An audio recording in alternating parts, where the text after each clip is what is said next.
আপনারা জানেন আমাদের যুগপৎ আন্দোলনের যারা আমরা একসাথে আন্দোলন করেছি ফ্যাসিস্ট স্বৈরাচারের বিরুদ্ধে এবং আমাদের যুগপৎভাবে ঐক্যবদ্ধভাবে আমরা একসাথে আন্দোলন করেছি রাস্তায়। আমরা সেই ধারা কিন্তু অব্যাহত রাখছি এবং এই ধারা অব্যাহত থাকবে। আমরা আগামী নির্বাচন, পরবর্তীতে সরকার গঠন সহ যে আমাদের আগামী দিনের গণতান্ত্রিক বাংলাদেশে গণতন্ত্রকে প্রাতিষ্ঠানিক রূপ দেব এবং আমাদের 31 দফা যে সংস্কার প্রস্তাব সেটা বাস্তবায়ন করব আমরা সবাই মিলে। জনাব তারেক রহমান সাহেব আগেও ঘোষণা দিয়েছেন একটা জাতীয় সরকারের মাধ্যমে সেটা বাস্তবায়ন করা হবে। আমরা বিশেষ করে লন্ডন বৈঠকের পরে জনাব তারেক রহমান সাহেব এবং আমাদের ডক্টর ইউনূস সাহেবের সাথে প্রধান উপদেষ্টার সাথে বৈঠকের পরে ফেব্রুয়ারির প্রথমার্ধে নির্বাচনের যে আলোচনা জনগণ সেটা অত্যন্ত ইতিবাচকভাবে নিয়েছেন এবং যে আশঙ্কা ছিল জনগণের মধ্যে সেটা কেটে গিয়েছে। সমস্ত জাতি এখন নির্বাচনী টানেলে প্রবেশ করেছে। আমরা সবাই নির্বাচনের দিকে এগিয়ে যাচ্ছি। গণতন্ত্র পুনরুদ্ধার, গণতন্ত্রকে প্রাতিষ্ঠানিক রূপ দেওয়ার জন্য এবং বাংলাদেশের জনগণের রাজনৈতিক, সাংবিধানিক, গণতান্ত্রিক অধিকার প্রতিষ্ঠিত করার জন্য এবং একটি নতুন বাংলাদেশ গড়ার শপথ নিয়ে আমরা সবাই ঐক্যবদ্ধভাবে এগিয়ে যাচ্ছি। সবাইকে ধন্যবাদ। ধন্যবাদ। আমরা আজকে বিএনপির সঙ্গে গণফোরামের একটি প্রতিনিধি দলের আনুষ্ঠানিক বৈঠকে উপস্থিত হয়েছি। আমাদের গণফোরামের পক্ষ থেকে আমাদের সভাপতি পরিষদের অন্যতম সদস্য advocate Subrata Chowdhury, advocate Zaglul Haider Afrik, advocate Suraya Begum, Mustaq Ahmed, advocate Selim Akbar এবং আমাদের যুগ্ম সম্পাদক রওশন ইয়াজদানি এবং লতিফুল বারী হামিম এবং আমাদের প্রচার সম্পাদক মোহাম্মদুল্লাহ মধু সহ আমাদের কোষাধ্যক্ষ শাহ নুরুজ্জামান সহ আমাদের প্রতিনিধি দল যথাসময়ে আমরা উপস্থিত হই, দীর্ঘ আলোচনা করেছি। আলোচনার শুরুতেই আপনারা জানেন গণফোরামের বর্তমান সভাপতি বীর মুক্তিযোদ্ধা মোস্তফা মহসিন মন্টু গত 15ই জুন তিনি ইন্তেকাল করেছিলেন। তার স্মরণে 1 মিনিট নীরবতা পালন করি এবং আমরা একটি শোক প্রস্তাব আজকের এই সভায় গ্রহণ করি।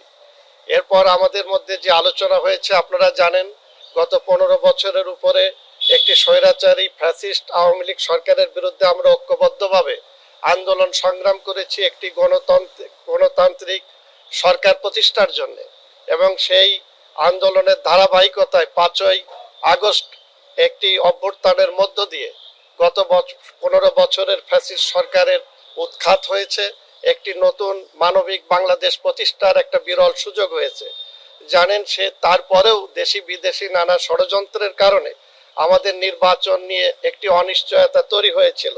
ইতিমধ্যে লন্ডনে একটি স্মরণীয় বৈঠক হয় বিএনপির ভারপ্রাপ্ত চেয়ারম্যান জনাব তারেক রহমান এবং আমাদের অন্তর্বর্তীকালীন সরকারের প্রধান উপদেষ্টা প্রফেসর ডক্টর মোহাম্মদ ইউনূস তাদের মধ্যে, এবং সেই বৈঠকের মধ্য দিয়ে বাংলাদেশে নির্বাচনের যে অনিশ্চয়তা এবং গণতান্ত্রিক প্রক্রিয়ায় রাষ্ট্রকে যে উত্তরণের যে পথ সেটা নিয়ে যে কালো মেঘ দেখা দিয়েছিল সেটা সমাধান হয়।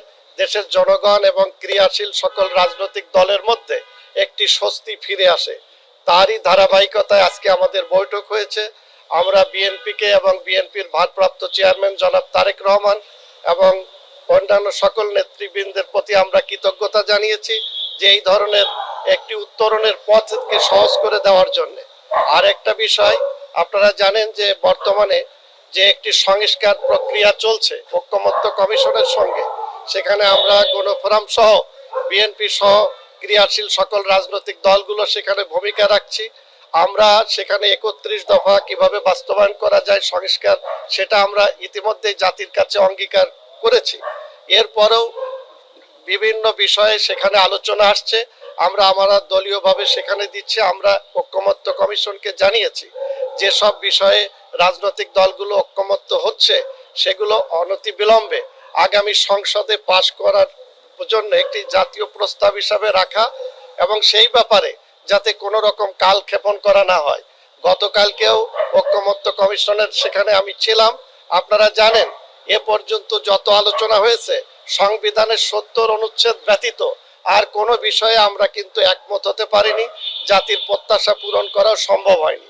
কিন্তু যেগুলো নিয়ে যত আলোচনায় হচ্ছে, এই যে সমমনা রাজনৈতিক দল সহ বিএনপি যে 31 দফা ঘোষণা করেছিল তার মধ্যেই কিন্তু সকল যে নির্বাচন এবং নতুন রাষ্ট্র বা গণতান্ত্রিক রাষ্ট্র নির্মাণের যে অঙ্গীকার সেখানে রয়েছে।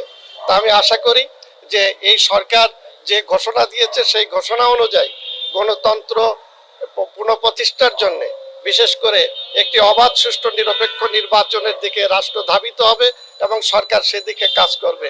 এটাই ছিল আজকের এই সবার মূল বিষয়।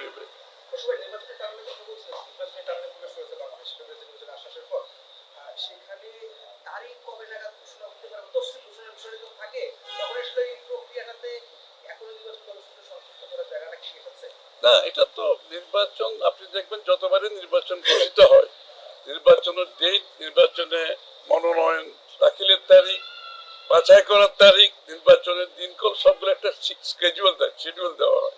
সুতরাং সেটা নির্বাচনের এত আগে কোনো সময় দেওয়া হয় না।